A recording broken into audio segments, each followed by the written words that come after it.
ये जो फ़ैसला लिया गया हम इसकी इज़्ज़त करते हैं।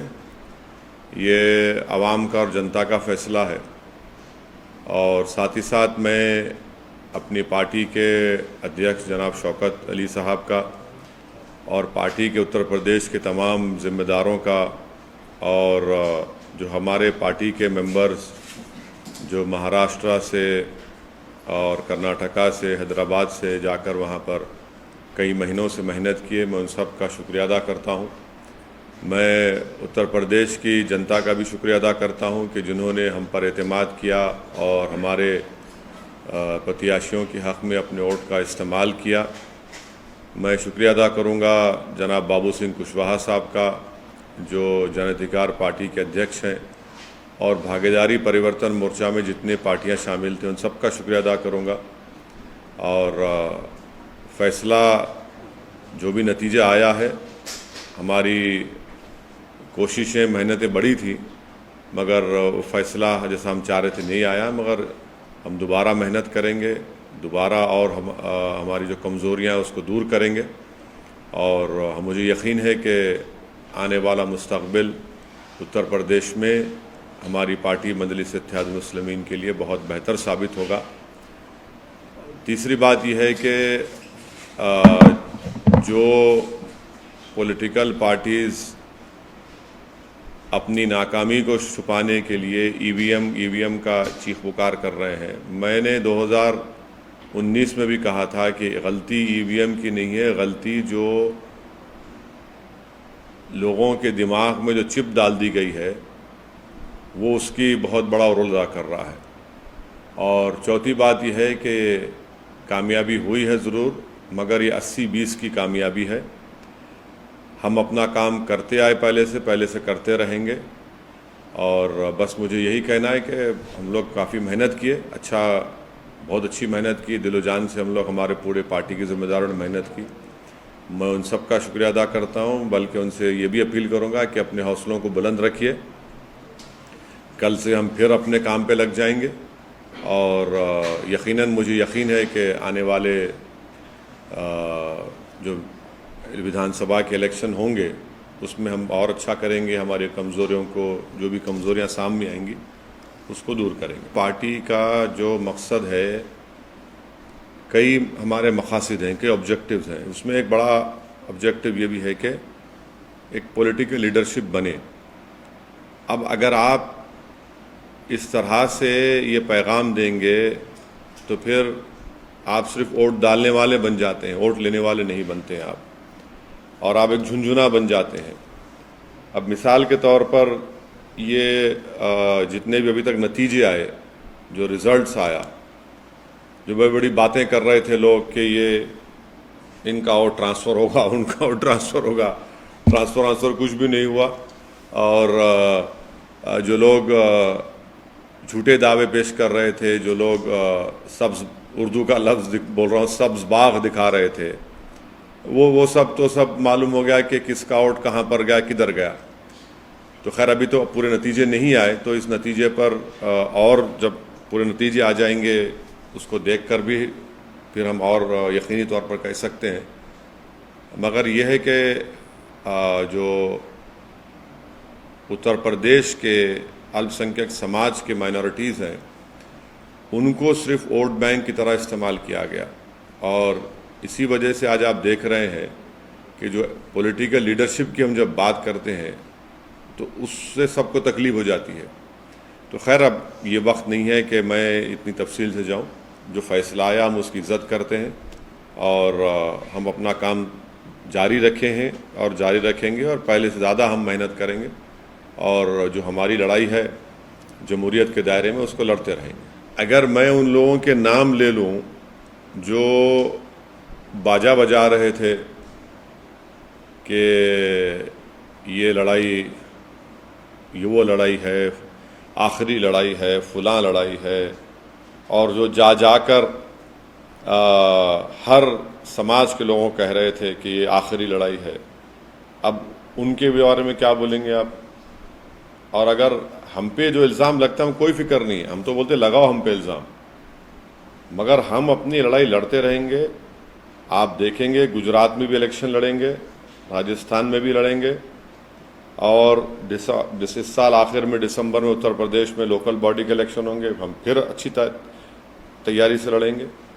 हमारा काम हम करते रहेंगे। मगर उत्तराखंड में क्यों जीत गई बीजेपी, गोवा क्यों जीत गई, मणिपुर क्यों जीत गई, तो इससे कोई ताल्लुक ही नहीं है। देखिए हमारी लड़ाई पॉलिटिकल लीडरशिप की लड़ाई है, पॉलिटिकल लीडरशिप को क्रिएट करना है। अब उत्तर प्रदेश की ख़ास तौर से जनता को, गरीब को, दलित को, अल्पसंख्यक समाज को समझ में आ जाएगा कि इनको सिर्फ इस्तेमाल किया गया था। भाई आप जो दावे कर रहे थे, जो भीड़ दिखा रहे थे, जो बातें हो रही थी, जो ख्वाब में भी मुख्यमंत्री बन गए थे, उसका जिम्मेदार भाई तो नहीं हो सकता हूँ ना। मैं अपनी स्पीचेस का हवाला, अच्छा किया आपने ये सवाल किया। मैंने तो अपनी स्पीच में कहा कि समाजवादी अलायंस बीजेपी को नहीं हरा सकता। तो उस वक्त भी लोग बड़े नाराज हुए। ऑन रिकॉर्ड मेरे स्पीचेस आप देखिए, यूट्यूब पे हैं। मैं तो बात कह रहा हूँ, कह चुका हूँ, बात कह चुका हूँ। नहीं, देखिए मैं उनके फैसले की इज्जत करता हूँ, एहतराम करता हूँ। वो उनका इख्तियार है किसी को वोट दे ना दें। मगर अब दोबारा तो हम उम्मीद करेंगे कि दोबारा तो उनको ठगा नहीं जाएगा ना। अब दोबारा यही बात उनसे नहीं कही जा सकती, क्योंकि उन्होंने देख लिया, उन्होंने आजमा कर देख लिया कि भाई 4 इलेक्शन आप हार चुके हैं। 14, 17, 19 और 22 ये 4 इलेक्शन आप हार चुके हैं। तो अब हम उम्मीद करते हैं कि वो अपना, उनका ही फैसला है, मगर वो अब की बार जब आइंदा पार्लियामेंट के इलेक्शन होंगे उत्तर प्रदेश में या म्यूनसिपल इलेक्शन होंगे, वो हमारी इस बात पे गौर करेंगे। हमको मालूम है कि हमारी बहुत सी बातों को लोग उस पर गौर किए, मगर एक जो चलाया गया था प्रोग्राम पूरा, वो प्रोग्राम तो नाकाम साबित हो गया। एमवाई किसके लिए चलता था? एमवाई किसके लिए चलता था बताइए? कौन सी पार्टी के लिए चलता था एमवाई? यहाँ तो खाली एम ही है ना, वाई कहाँ है यहाँ पे?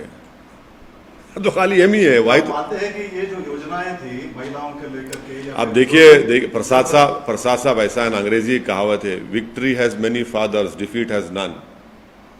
अब आप जीतने के बाद आप वो बोलते बोलिए, अब आप जीत गए तो आप नहीं, मैं यूपी, देखिए यूपी की जनता ने फैसला लिया, हम उसकी इज्जत करते हैं। अब उस पर आप क्या क्या लगाते लगा लीजिए, मगर वो फैसला है, उसकी इज्जत करना पड़ेगा, एहतराम करना पड़ेगा। सर आपने कहा कि अब ये चुनाव तो हो गए, आपने कहा कि गुजरात और राजस्थान में, तो आप क्या एमआई वहाँ पे? बिल्कुल करेंगे, बिल्कुल करेंगे, हम बिल्कुल करेंगे। बल्कि इससे पैगाम तो चला गया ना कि ये लोग जो एक पर्टिकुलर कम्युनिटी को अपना वोट बैंक समझते थे, अब तो वोट तो ले लिए मगर आपके वोट नहीं है, आप तो जीत ही नहीं पा रहे, आपका वोट ही नहीं है। वो जो क्या लफ्ज इस्तेमाल किया था कि रेनबो, हाँ नहीं, जो हिंदी का लफ्ज इस्तेमाल हुआ था उसमें वो तो सब हाथ को आ गया ना, वो तो बिल्कुल ही नाकाम साबित हुए। बहुरंगी गठबंधन, ये कहां से बहुरंगी था भाई? उसमें तो खाली एक ही रंग था। रेनबो कोalition कहा आपने कि ये कम्युनिटी का वोट, वो कम्युनिटी का वोट, ये ट्रांसफर हो गया, वो हो गया। अब आप बताइए कि लखीमपुर खीरी में बीजेपी पूरी जीत जाती है। इसलिए हम कह रहे हैं कि 80-20 का मामला हो गया, और ये 80-20 हम आपको कह रहे हैं बहुत लंबे सालों तक रहने वाला है भारत की जमहूरियत में। तो आपको लगता है विकास के मुद्दे पे? नहीं, अभी ये प्रेस कॉन्फ्रेंस ये मौका नहीं है ना वक्त है कि मैं इतना उसमें सब्सटेंशिएट करूं, मगर मैं इतना जरूर कहूंगा कि 80-20 का ये माहौल बहुत लंबे सालों तक रहने वाला है। ये समझने की जरूरत है सबको। कि आप वेस्ट बंगाल गए, वहाँ भी जो मुस्लिम कम्युनिटी का भरोसा नहीं जीत पाए। अभी उत्तर प्रदेश में उन सीटों पर चुनाव लड़े जहाँ जो मुस्लिम माहौल और डिसाइडिंग पोजीशन पर रहते। नहीं, ऐसा नहीं। हम तो अलायंस का हिस्सा, सुनिए, ऐसा नहीं, हम तो अलायंस का हिस्सा थे, भागीदारी परिवर्तन मोर्चा का। जितने जन अधिकार पार्टी के भी कैंडिडेट्स थे और दूसरे अलायंस के, हम सबके लिए कैंपेन किए। इलेक्शन में जीत हार होती है, इलेक्शन जीत हार होती है। और कांशीराम, मान्यवर कांशीराम ने सही कहा था कि पहला इलेक्शन हारना, दूसरा हराना, तीसरा जीतना। इस इलेक्शन अरे में सुनिए हराने के- सुनिए सुनिए सुनिए, तो ये कांशीराम साहब का एक बहुत बड़ा इंपॉर्टेंट स्टेटमेंट है। हम हारे हैं, जीतेंगे दोबारा, इसमें कौन सी बड़ी बात है, कौन सा आसमान गिरने वाला है। हमारे हौसले, हमारा अज़म कभी कम नहीं होगा ना, इससे होता है। ठीक है, हम जो चाह रहे थे उसके बरक्स नतीजा आया, कोई बात नहीं है, मगर हमारे हौसले, हमारे स्पिरिट आज भी हाई हैं, कल भी हाई रहेंगे, हम लगे रहेंगे। आपने कांशीराम का इसी जिक्र से किया, जुड़ा हुआ बहुजन जुड़ा समाज हुआ पार्टी एक का और परफॉर्मेंस कॉन्फ्लिक्ट बिल्कुल समझ लीजिए वो नहीं, मतलब आखिर क्या कारण वो आप पाते हैं कि जो जो मुस्लिम कम्युनिटी है उसका भरोसा नहीं जीत पा रहे हैं? नहीं नहीं, देखिए, अब एक मैसेजिंग जो की गई थी ये सब लोगों की वजह से, अब उसका नतीजा देख रहे हैं ना आप, अब उसका नतीजा देख रहे हैं लोग। तो ये एक टर्निंग पॉइंट होगा मुस्लिम पॉलिटिक्स के लिए।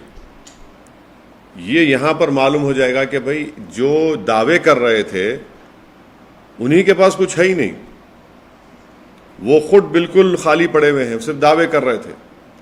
अगर उनके दावे सही साबित होते तो कुछ तो उनके पास बचता, उनके पास कुछ नहीं बचा। तो हिजाब का मामला किसको फायदा किया और किसको नुकसान किया सर? देखिए, हिजाब का मामला मैंने कहा था अपने भाषण में, ये संविधान के फंडामेंटल राइट का इशू है। इलेक्शन हो, चुनाव हो ना हो, जहां पर फंडामेंटल राइट्स का वायलेशन आएगा वहां पर बोलना पड़ेगा। लेकिन वो इशू अगर अगर अगर चुनाव नहीं होते तो आप समझते हो इसी खाऊं बढ़ जाता। आप गलत सोच रहे हैं। आप, ये मेरा फंडामेंटल राइट है, संविधान को प्रोटेक्ट करना मेरी आपकी जिम्मेदारी है, मैं बोलूंगा बराबर। मगर ये बोलना कि इसमें आया, भाई अगर नहीं आता तो भी हम बोलते बराबर। 80-20 के नैरेटिव में क्या ये काम आया सर? नहीं, 80-20 का नैरेटिव आपको बताएंगे आराम से। अभी आज की प्रेस कॉन्फ्रेंस हो जाए। आप बोल रहे हैं कि जो मैसेज दिया गया था तो आपका इशारा कहीं न कहीं जमात के जो नुमाइंदे हैं, चाहे वो मेरा इशारा किसी, चाहे वो लीडर हों, नहीं, मेरा इशारा किसी के ऊपर नहीं है।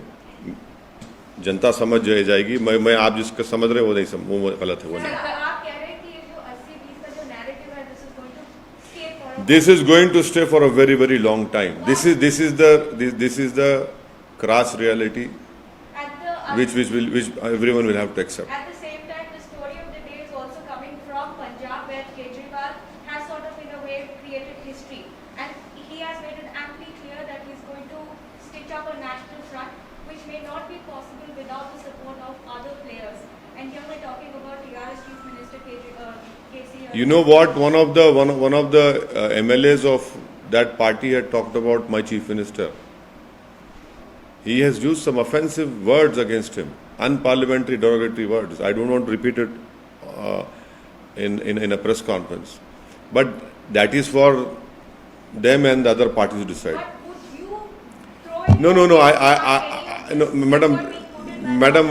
madam, my objective is to create a political leadership. That I'll try to do my best, and it will be created. But any concerted effort? We'll see. It is too early to talk about it. Sir, कई लोगों ने EVM पे सवाल उठाए, आप उस पे क्या कहना चाहेंगे? मैं तो 2019 में आपको प्रेस कॉन्फ्रेंस में बोला था कि ईवीएम गलत है, ईवीएम में कुछ नहीं है, दिमाग में चिप डाल दी गई है 80-20 की, और वो चल रहा है। ईवीएम, गलती ईवीएम की नहीं है, बुलडोजर का कितना असर पड़ा सर? कुछ भी नहीं है। गलती जो है ईवीएम की नहीं है, गलती जो दिमागों में डाल दिया गया है उसी के ऊपर मामला चल रहा है पूरा। How do you view the Congress's performance in Uttar Pradesh and other states? Congress खत्म हो गई सर। अभी कांग्रेस, बीएसपी, बहुजन समाज पार्टी, कांशीराम का आप उदाहरण दे रहे थे, लेकिन उनका जो कहना है वो रिवर्स में हो रहा है। नहीं, मैं इस बात को नहीं मानता, और बड़ा हमारे लोकतंत्र के लिए बड़ा अफसोसनाक दिन होगा अगर बीएसपी खत्म हो जाएगी तो। बड़ा अफसोसनाक दिन होगा, और मुझे यकीन है कि बीएसपी ख़त्म नहीं होगी। हमारे लोकतंत्र के लिए, जमहूरियत के लिए वो पार्टी का रहना बहुत ज़रूरी है।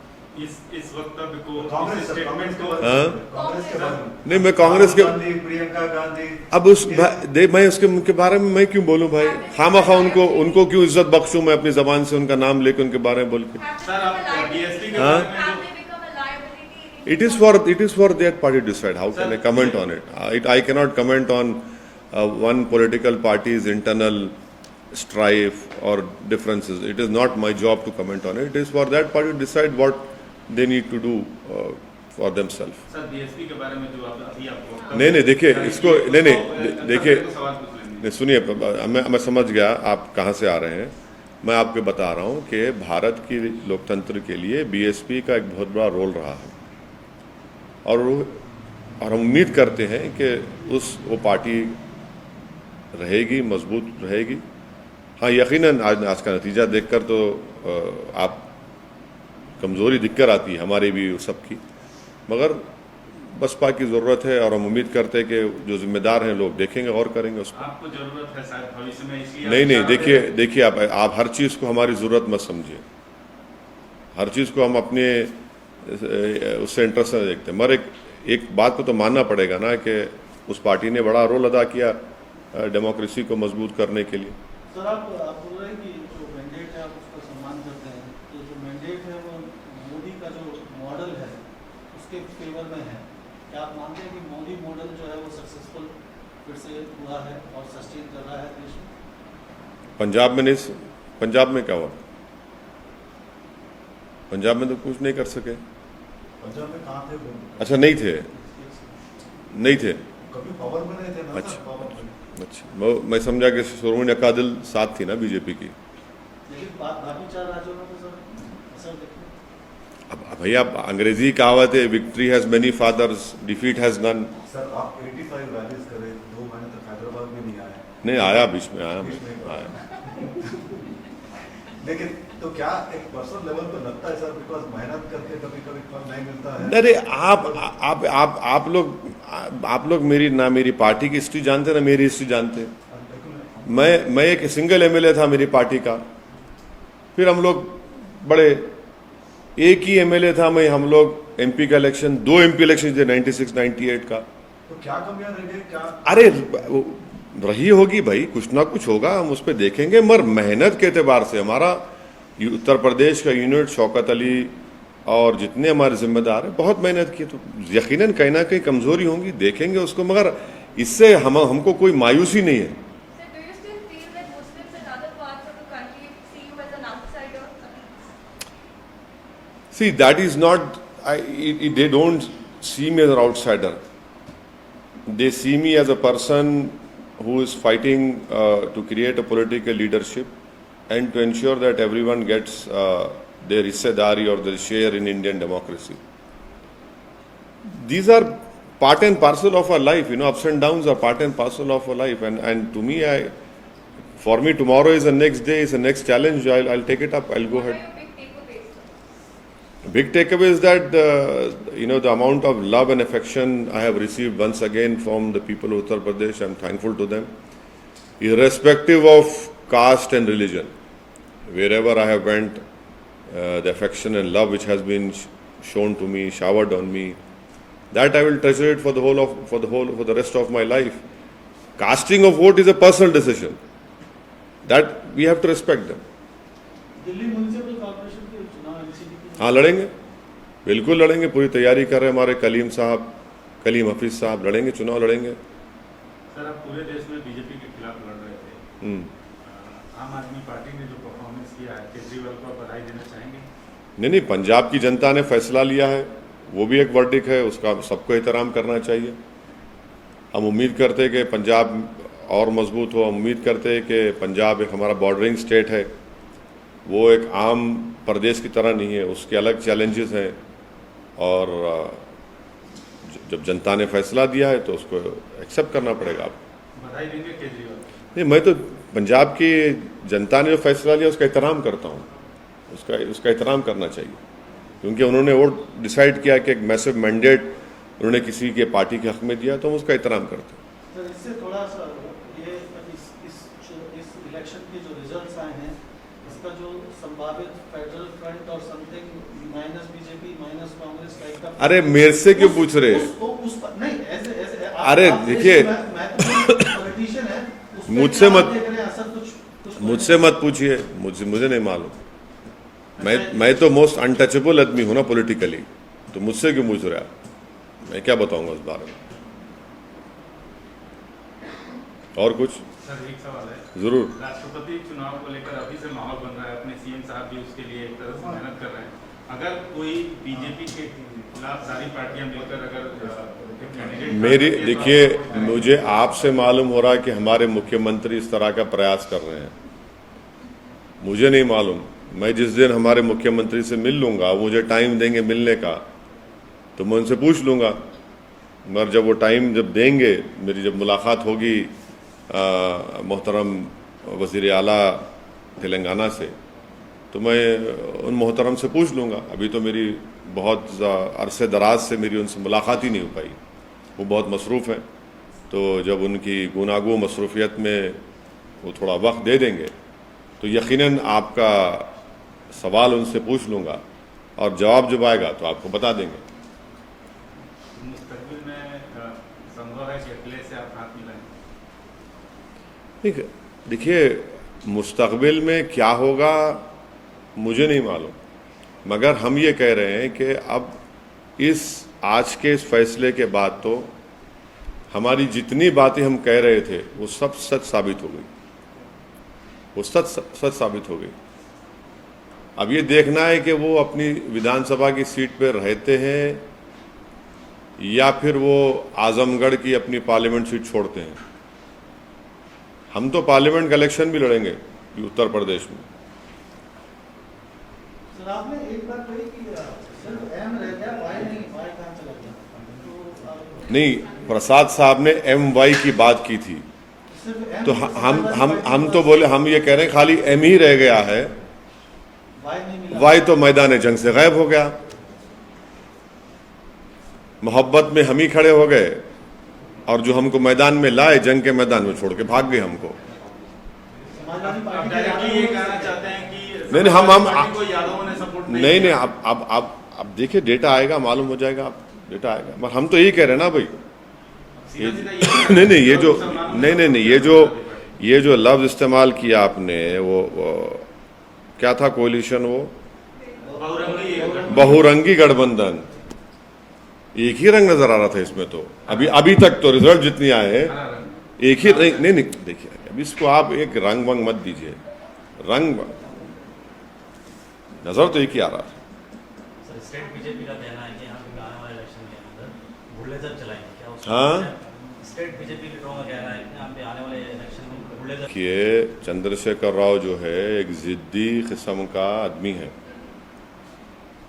ये बातें नहीं करना यहाँ पे, समझे ना। अब यहाँ पे क्या चलाएंगे, कैसा चलाएंगे, वो मालूम हो जाता। मगर अब वो आप जीत गए उत्तर प्रदेश, सही है। बल्दिया के इलेक्शन में आए थे ना, सब आए थे। लेकिन परफॉर्म भी तो किया सर। हाँ, परफॉर्म किए। फिर उसके बाद क्या? अरे तो छोड़िए ना, वो तो कांग्रेस, जहाँ कांग्रेस का वैक्यूम पैदा होता है फिल कर लेते। इसका मतलब जा- बीजेपी के पास चांस भाई, जहाँ हमारे जितने नंबर से हम रिपीट किए, अंडर एस्टिमेट मत करो आप चंद्रशेखर राव को। और अच्छी बात यह है कि चंद्रशेखर राव अब जो एक्टिव हो गए ना, वो बड़ा चेंज है उनमें। और उम्मीद करते हैं कि वज़ीर आला ऐसी एक्टिव रहेंगे, वैसी एक्टिव रहेंगे अब आइंदा असेंबली के चुनाव तक। मतलब उससे पहले इलेक्शन होना। नहीं, वो कब कराते वो नहीं मालूम मेरे को। वो मेरे को नहीं मालूम, आपको मालूम है तो बताइए। हम भी तैयारी शुरू कर रहे थे जल्दी। मेरे को तो नहीं मालूम, बट हम तो उम्मीद करेंगे कि हमारे वज़ीर आला जो एक्टिव आज है, उन्हें एक्टिव रहना, बस एक्टिव रहना। और थोड़ा उन्हें पब्लिक से मिलना भी, थोड़ा जितने उनके MLA से तो टाइम निकाल लिए, थोड़ा मिल लिए तो अच्छा रहता। क्योंकि TRS में एक ही फेस है, वो TRS में एक ही चेहरा है बस, वो दूसरे कोई चेहरे नहीं है। KTR बहुत बड़ी बात होती है। टीआरएस में कैसे सर एक ही चेहरा है? बिल्कुल, TRS में एक ही चेहरा है, कोई दूसरा चेहरा है ही नहीं, मान्या बेटा कोई भी नहीं है, कोई नहीं है सिवाय वज़ीर आला के चंद्रशेखर राव, कोई चेहरा नहीं है। सर, पिछले इलेक्शन में बाबू भी बहुत एक्टिव हुए थे, ऐसी नेशनल पॉलिटिक्स में इन्वॉल्व होते हैं, अभी नहीं दिख रहे कहीं। है उन्होंने आंध्रा में है ना थोड़ा बहुत। आंध्रा में है, थोड़ा बहुत है। भाई इनका सिचुएशन ऐसा नहीं होता कहाँ पे? यहाँ पे। नहीं, देखिए, इन्हू चंद्रबाबू नायडू को छोड़ के निकले, वैसा आदमी नहीं है वो, छोड़ के निकले स्वयं। रोज की ताज़ा खबरें सुनने के लिए सब्सक्राइब करें BHPC न्यूज चैनल। साथ ही रोज के नोटिफिकेशन जानने के लिए दबाएं बेल आइकन। साथ ही हमें अपनी राय देने के लिए हमारी वीडियो पर कमेंट करके बताएं और वीडियोस को लाइक और शेयर करना बिल्कुल ना भूलें। आप देख रहे हैं BHPC न्यूज।